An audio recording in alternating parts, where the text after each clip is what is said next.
सद्गुरुवे नमः। ज्ञान जिज्ञासा। ज्ञान जिज्ञासा मंगलाचरण।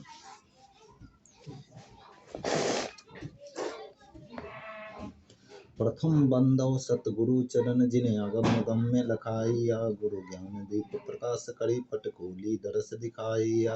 जिन्हीं कारणे सिद्ध्या पचे सो गुरु कृपा ते पाइया। अगह मूर्ति अमीय सूरति ताहि जाय समाइया। सदगुरु देव कबीर साहब के परम शिष्य श्री धनी धर्मदास जी हाथ जोड़कर विनम्रता पूर्वक कहते हैं कि सर्वप्रथम मैं सदगुरु के चरणों की वंदना करता हूँ, जिन्होंने कृपा कर मुझे मन और बुद्धि दोनों की पहुँच से दूर बाहर बहुत भीतर की स्थितियों को अच्छी तरह समझा दिया है। सदगुरु ने अपने सत्य ज्ञान के प्रकाश से मुझे निज चैतन्य स्वरूप एवं परमात्मा का साक्षात्कार करा दिया है, जिसको पाने के लिए बड़े बड़े ऋषि मुनि सिद्ध योगी अंतिम सांस तक प्रयास करते रहने के बावजूद भी सफल नहीं हो पाते। उस पुण्य परमात्मा के दर्शन मैंने सदगुरु देव की कृपा से सरलता से ही कर लिए। सदगुरु परमात्मा जिसके स्वरूप को शब्दों में नहीं बांधा जा सकता तथा जो अविनाशी सुरती स्वरूप आनंदमय है, मैं उसमें जाकर मिल गया। सदगुरुदेव दया के सागर है। कृपा सिंधु गुरुदेव दीन दयालु कृपालु है। बिरले पावहि भेद जिन चिन्हा प्रगट तहाँ। सदगुरुदेव दया के सागर है, अपने भक्तों पर दया करने वाले हैं, करुणा के सागर है। वे पूर्ण समर्थ है। कोई बिरला ही उनके भेद को जान पाया है और कोई उनकी कृपा से जो जहाँ पर उन्हें भक्ति भाव से पहचानता समझता एवं सुमिरन करता है, वहाँ पर वे साक्षात प्रकट होते हैं।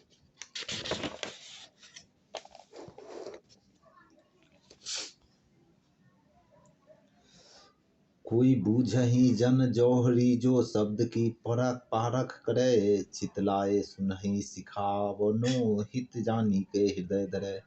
मोहतम समाज्ञान रवि जब प्रगट होए तब सूझई। कहत हूँ अनुराग सागर संत कोई कोई बूझई। सदगुरु कबीर साहब कहते हैं कि जो शब्द की जांच करता है और जो गुणों की भली भांति समझता है, ऐसा कोई श्रद्धा रखने वाला जिज्ञासु ही इस ग्रंथ के सत्य ज्ञान को जान पाएगा। सदगुरु के सदुपदेश को वह सच्चे ज्ञान का अधिकारी मन लगाकर ध्यान पूर्वक सुनता है और अपनी भलाई हित जानकर उसे हृदय में ग्रहण करता है। जब चमकते हुए सूर्य के समान सदगुरु का सत्य ज्ञान हृदय में प्रकाशित होता है, तब मोह माया रूपी अंधकार नष्ट होकर सब कुछ अपने वास्तविक स्वरूप में दिखाई देने लगता है। सभी भ्रम मिट जाते हैं। सत्य ज्ञान प्राप्ति के लिए अब मैं अनंत भक्ति एवं प्रेम से परिपूर्ण यह अनुराग सागर कहता हूँ, जिसे कोई बिरला सच्चा संत ही जानेगा समझेगा और सामान्य जन नहीं।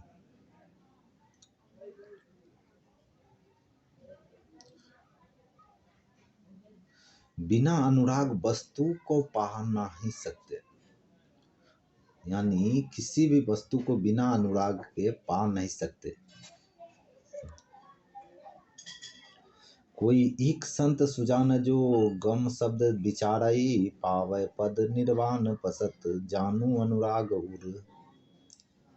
सदगुरु कबीर साहब कहते हैं, लाखों करोड़ों में से कोई एक ज्ञानवान संत सज्जन होता है जो मेरे सार शब्द को गंभीरता से विचार करके अपने हृदय में धारण करता है, जिसके हृदय में परम पिता परमात्मा के प्रति सच्चा भक्ति प्रेम निवास करता है, वही ज्ञानी जन सभी बंधनों से मुक्त होकर मोक्ष पद को प्राप्त करता है।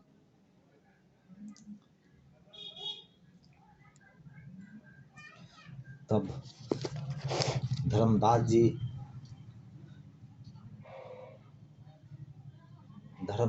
जी हाथ जोड़कर विनय पूर्वक कहते हैं, हे सतगुरु बिनवौ कर जोरी, यह संशय मिट भू प्रभु मोरी। जाके चित अनुराग समाना, ताकर कहो कौन सही दाना। हे सदगुरुदेव, हे सदगुरु के आशीर्वचन सुनकर धर्मदास जी कहते हैं कि हे सदगुरुदेव, मैं हाथ जोड़कर आपसे प्रार्थना करता हूँ कि मेरे मन में उत्पन्न हुआ यह संशय समाप्त करो, जिसके चित्त हृदय में परमपिता परमात्मा के प्रति सच्चा प्रेम बसा हुआ है। उस मनुष्य का वास्तविक लक्षण ज्ञानी पहचान क्या है?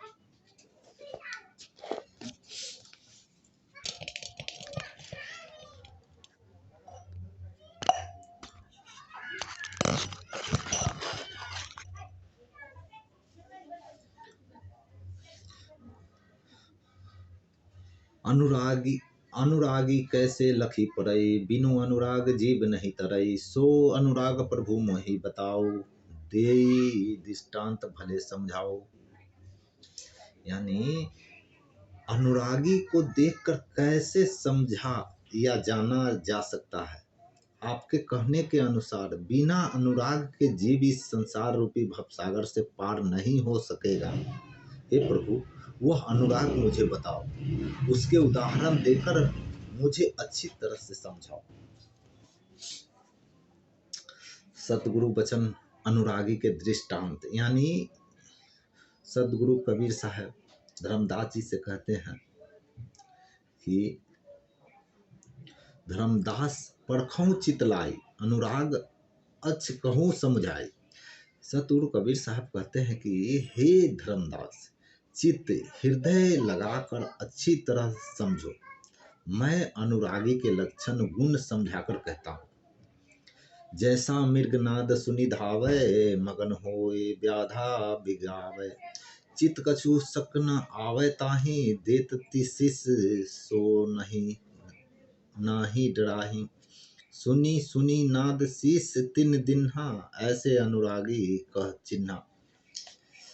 यानी जैसे हिरण मधुर नाद ध्वनि को सुनकर दौड़ता हुआ उसमें पूर्णतः मग्न होकर वह स्वयं ही नाद बजाने वाले शिकारी के पास चला आता है और पकड़ा जाता है। उस मनोहरी नाद स्वर की मधुरता में मग्न हिरण के मन में अपने पकड़े जाने अथवा मरने का जरा भी भय नहीं होता। वह उस ध्वनि में इतना तल्लीन मग्न हो जाता है कि शिकारी द्वारा पकड़ लिए जाने पर अपना सिर कटवाते हुए भी नहीं डरता। जिस प्रकार नाद ध्वनि को सुनकर मग्न हुए हिरण ने शिकारी को अपना सिर दे दिया, ऐसे ही सच्चे प्रेमी को बचा। स्वभाववश हिरण नाद ध्वनि का प्रेमी होता है। हिरण को पकड़ने के लिए शिकारी जंगल में जाल बिछाकर स्वयं छिप जाता है और सुमधुर नाद बजाता है। नाद ध्वनि को सुनने में मग्न हिरण शिकारी के बिछाए जाल में फंस जाता है और मारा जाता है। कहने का अर्थ यह है कि जिस प्रकार नाद ध्वनि के मोह जाल में मग्न हिरण स्वयं शिकारी को समर्पित होकर अपना सिर कटवा देता है, वैसे ही सच्चा प्रभु प्रेमी अपने महान उद्देश्य के लिए परमपिता परमात्मा अनुराग में स्वयं को समर्पित कर जीवन मृत्यु के विषय में तनिक भी नहीं सोचता।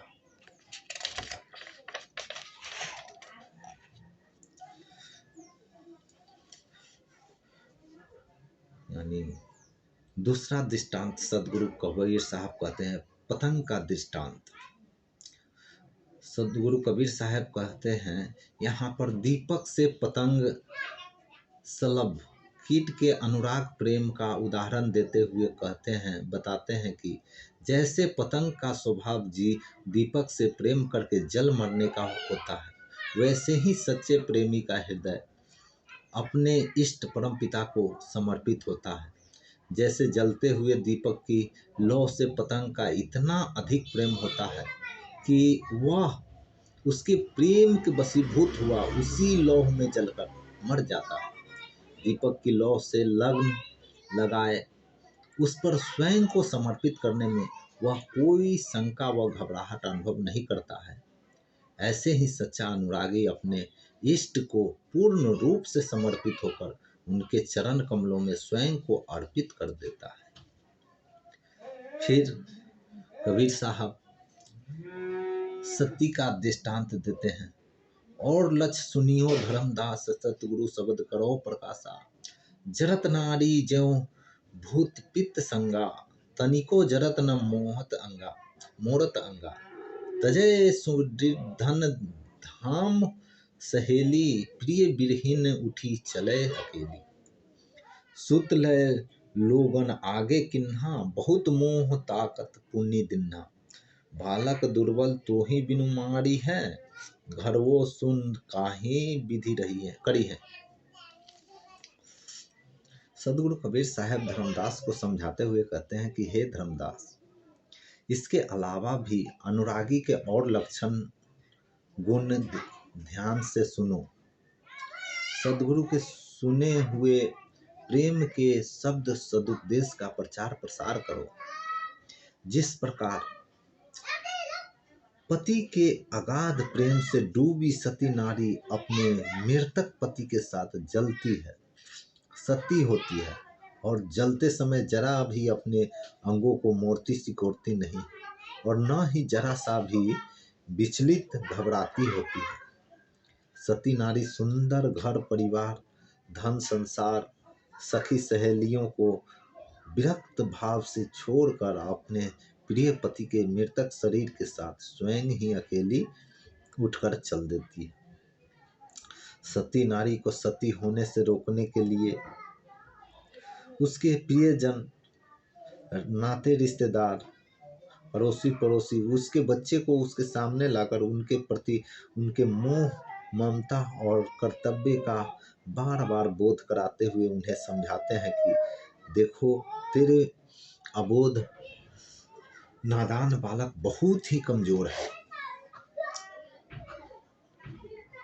प्यार ममता के बिना ऐसे ही मर जाएगा। अब तो तेरा घर भी सूना हो गया है, तेरे बिना किस विधि उपाय से क्या होगा।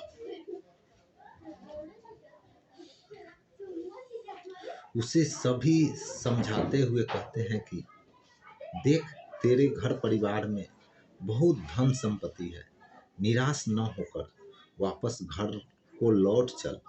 परंतु उन लोगों के कहने सुनने का उस पर कोई प्रभाव नहीं पड़ता है। उसके हृदय में तो केवल अपने प्राणों से प्रिय पति का ही अद्वितीय प्रेम बसता है और इसके अतिरिक्त कुछ नहीं दिखाई देता। ते ही बहुत कहे ही समझावे, नहीं ना नारी समझत से ध्वनि, नहीं काम है धन धाम सो, कछु मोही तो ऐसी बनी, जग जीवन दिन चारी है, कोई नाही साथी अंत को, यह समझियो देखियो ये सखी, ताते गद्यो पद अंत को। सभी ने उसको अपने अपने ढंग से बहुत कहा, समझाया, परंतु पति प्रेम में आकंठ डूबी वियोगिनी सती नारी किसी की भी बात को नहीं समझ सकी। वह स्थिर भाव में उतर देती है। अपने प्राणों से प्रिय पति के बिछुड़ने में मैं इस तरह दीवानी हुई हूँ कि मुझे कुछ नहीं सुहाता, अच्छा लगता। धन, घर, परिवार आदि की मुझे अब जरा सी भी परवाह कामना नहीं है। इस संसार में 4 दिन का जीवन जीना है, फिर अंत काल में मृत्यु के समय सभी यही छूट जाते हैं। अकेले ही जाना पड़ता है। इस प्रकार हे सखी, मैंने सब कुछ अच्छी तरह से सोच समझ कर देखा है और उसके बाद ही अपने पति के साथ सती होने का निश्चय किया है।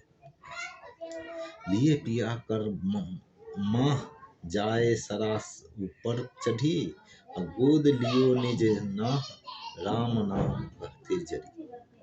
ऐसी कहकर वो पति प्रेमानुरागी सती नारी अपने पति के मृत शरीर को हाथों में उठाकर चिता पर चढ़ गई और प्राण प्रिय पति के मृत शरीर को गोद में रखकर परम पिता परमात्मा अंतर्यामी प्रभु जगत के खेवनहार श्री राम नाम जपते हुए चिता अग्नि में जल गई। सती नारी के लिए उसका पति ही उसके लिए सब कुछ, माँ बाप भाई पुत्र परमात्मा आदि से बढ़कर होता है। वह प्रत्येक परिस्थिति में अपने पति के संग परम सुख का आनंद लेती है। इसलिए पति की मृत्यु होने पर वह पति प्रेमानुराग के कारण सती होने में जरा भी संकोचती नहीं। वह यह भली प्रकार जानती है कि इस संसार में मनुष्य का जन्म मात्र 4 दिन, बाल्या, युवा, प्रौढ़ा और वृद्धावस्था, इन 4 दशाओं तक सीमित है। इन दशाओं को भोगकर यह शरीर छूट जाता है। इसलिए वह अपने जीवन से मुँह नहीं करती और समस्त सांसारिक साधनों के प्रति आकर्षित भी नहीं होती है। यह उसके अपने पति परमेश्वर के प्रति महान प्रेम एवं भक्ति की प्रकाष्ठा है। समस्त ईश्वर की भक्ति करने वालों के लिए सती नारी का यह एक अनूठा उदाहरण है। इसलिए सद्गुरु अपने शिष्यों को यह उपदेश देते हैं कि अपने दृष्ट इष्ट की भक्ति में इतने मग्न हो जाओ कि सभी कुल भूल जाओ, यानी अपने प्राणों का भी त्याग कर देने पड़े तो हिचकिचाना नहीं चाहिए, क्योंकि जब तक पूर्ण रूप से समर्पित नहीं हो जाओगे, सच्चा अनुराग उत्पन्न नहीं करोगे, तब तक इष्ट की प्राप्ति नहीं होगी, क्योंकि बिना अनुराग के ज्ञान नहीं मिलता। उपयुक्त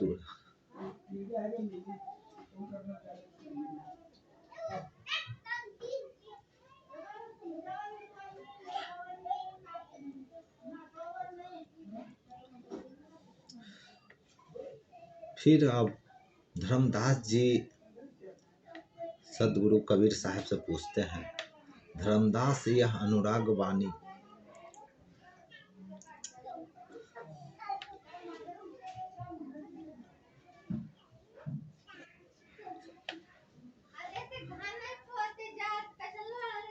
सदगुरु कबीर साहब कहते हैं कि धर्मदास यह अनुराग की मधुर वाणी मैंने तुम्हारी जिज्ञासा को देखते हुए शुद्ध निर्णय करके कही है। ऐसे जो नाम ही लौ लावे, कुल परिवार सभी बिसरावे, नारी सुत को मोह न आने, जीवन जन्म सपन करी जाने। ऐसे जो सपना कल्याण चाहने वाले परमपिता परमात्मा के सच्चे अनुरागी हैं, वे उसके सत्य नाम ज्ञान से सच्ची लगन लगाए और कुल परिवार सभी को भुला दे, पुत्र और स्त्री आदि और मोह प्यार मन में कभी नहीं आने दे और जन्म से लेकर मृत्यु तक संपूर्ण जीवन को स्वप्न के समान समझे। जग में जीवन थोड़ी भाई, अंत समय सो नाही सहाय, बहुत प्यारी नारी जग माही, मातो पिता जाहि सम नाही। ये भाई, संसार में जीवन बहुत थोड़ा है और अंत में मृत्यु के समय कोई सहायक मददगार नहीं होता। इसलिए व्यर्थ की मोह ममता में नहीं पड़ना चाहिए। अंत में सभी साथ छोड़ देते हैं। जीव अकेला अपने कर्मों के अनुसार गति को प्राप्त करता है। इस संसार में प्रायः सभी को स्त्री पत्नी बहुत प्यारी होती है। जन्म देने और पालन पोषण करने वाले माता पिता भी उसके समान प्यारे नहीं होते, नहीं लगते। तिन्ही कारण नरसिस जो देही, अंत समय सो नाही स्नेही। निज स्वार्थ कह रोदन करई, तुरत ही नैहर को चित धरई। उस पत्नी के लिए यदि उसका अपना सिर भी कटा दे तो भी वह जीवन के अंत में, मृत्यु के समय प्रेम करने वाली सहायक सिद्ध नहीं होती। केवल अपने स्वार्थ की पूर्ति के लिए ही रोना धोना करती है। स्वार्थ पूरा न होने पर वह शीघ्र ही अपने पति को भूलकर पीहर जाने का मन बना लेती है। सुत परिजन जन सपन स्नेही, सत्य नाम गहो निजे मति यही। निज तनु सम प्रिय और न आना, सोतन संग न चलत निदाना। जैसा सपने में राज्य, मान सम्मान, धन संपदा, प्रेम करने वाले परिवार, सहायक मित्रादि सभी मिल जाते हैं, परंतु सपना समाप्त हो जाने पर, वास्तव में नींद से जागने पर पता चलता है कि ये जो सब देखा था वह सब केवल एक सपना था। ठीक वैसा ही ये पुत्र परिवार, सभी सदस्य, धन संपत्ति आदि सभी सपने के प्रेमी दिखाई पड़ते हैं। अंततः ये सब खो जाएंगे। सद्गुरु कहते हैं कि ऐसी स्थिति में मेरी सलाह और उपदेश है कि परमपिता परमात्मा के सत्य नाम ज्ञान को स्वीकारने में ही कल्याण है। जो इस लोक परलोक में सदैव ही सहायक है। इस असार संसार में अपने शरीर के समान प्रिय और कोई दूसरा नहीं आता है, परंतु अंत समय में, मृत्यु के समय में यह शरीर भी साथ नहीं जाता, यही छूट जाता है।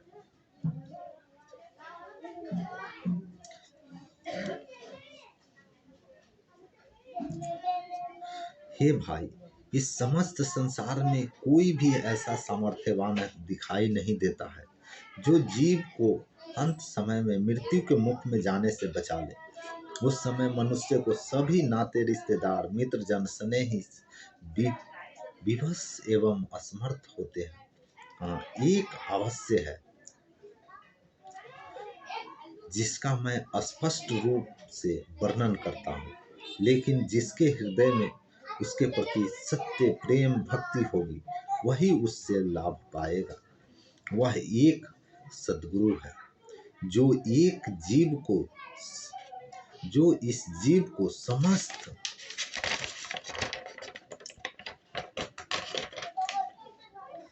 सांसारिक बंधनों और काल से मुक्त कराने वाला है।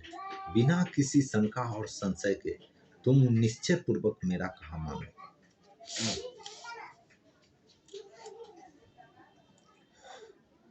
काल यानी मृत्यु के प्रत्येक जीव के जीवन में घटित होने वाला एक सत्य है। काल यानी मृत्यु प्रत्येक जीव के जीवन में घटित होने वाला एक सत्य है। काल के विषय में कबीर साहब स्पष्ट करते हुए बताते हैं कि काल काल तो सभी कहते हैं, कहते फिरते भी हैं, परंतु वास्तव में काल क्या है उसे कोई नहीं जानता समझता। इस शरीर का छूटना मरना ही काल नहीं है। वास्तव में जीव के मन में जितनी भी कल्पना है वह सब काल ही कहलाती है। कल्पना के बंधन में पड़ा हुआ जीव काल को प्राप्त होता है। इस संसार में जीव जिस शरीर के साथ उत्पन्न होता है उसकी मृत्यु भी अवश्य होती है, लेकिन जिसका जन्म ही न हुआ हो उसकी मृत्यु कैसे हो सकती है? यह सत्य है, जो पैदा होता है केवल वही मरता है। इसलिए काल से बचने का सच्चा उपाय यही है कि जीव का जन्म पुनर्जन्म ही न हो। इसके लिए वह जिन कारणों से इसमें पड़ा हुआ है उन्हें समूल नष्ट किया जाए। सांसारिक मोह माया और विषय वासनाओं के बंधन में पड़ा हुआ अज्ञानी जीव बार बार शरीर को धारण करके पैदा होता है और मरता है। इस प्रकार मोहवश व आवागमन के चक्र में पड़ा हुआ अनंत दुखों को भोग रहा है। जीव की इस अज्ञानता को किसी भी सांसारिक अस्त्र शस्त्र से नहीं काटा जा सकता। इसे केवल ज्ञान युक्ति से ही काटा जाता है, परंतु वह विलक्षण ज्ञान युक्ति केवल संपूर्ण सामर्थ्यवान सद्गुरु से ही प्राप्त होती है। जिस जिज्ञासु के हृदय में मोक्ष की कामना लिए हुए सत्य ज्ञान अनुराग होता है, उसे ही सद्गुरु दया भाव से सत्य ज्ञान प्रदान करते हैं। उसकी सच्ची भक्ति साधना से जीव आवागमन के चक्र से छूट जाता है। काल ही जीत हंस ले जाही, अब चल देश पुरुष कह आई।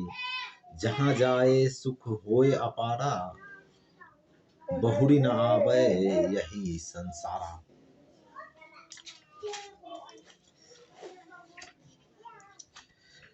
सत्य ज्ञान के बल से सद्गुरु काल पर विजय प्राप्त कर अपनी शरण में आए हुए जीव रूपी हंस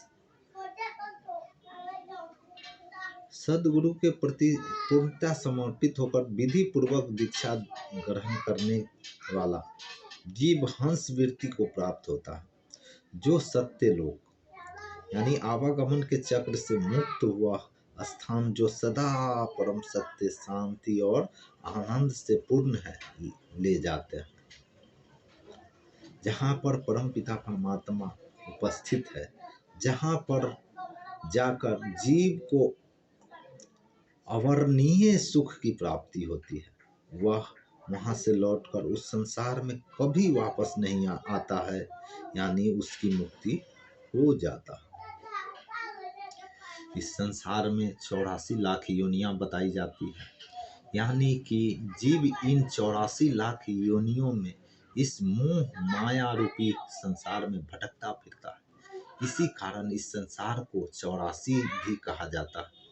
सद्गुरु कबीर साहब कहते हैं कि अपनी शरण में आए हुए जीव को सद्गुरु सत्य ज्ञान दीक्षा देकर इन 84 लाख योनियों के बंधन से सदा सदा के लिए मुक्त कर देते हैं। फिर जीव जीवन पर्यंत निश्चय पूर्वक गुरु दीक्षा का व्यवहार करता हुआ अनंत सुख और आनंद को पाता है।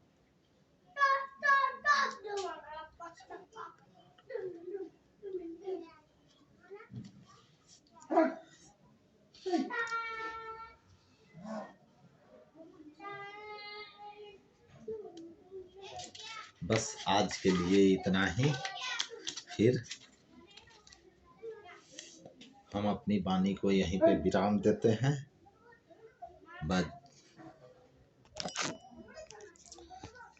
नमस्कार।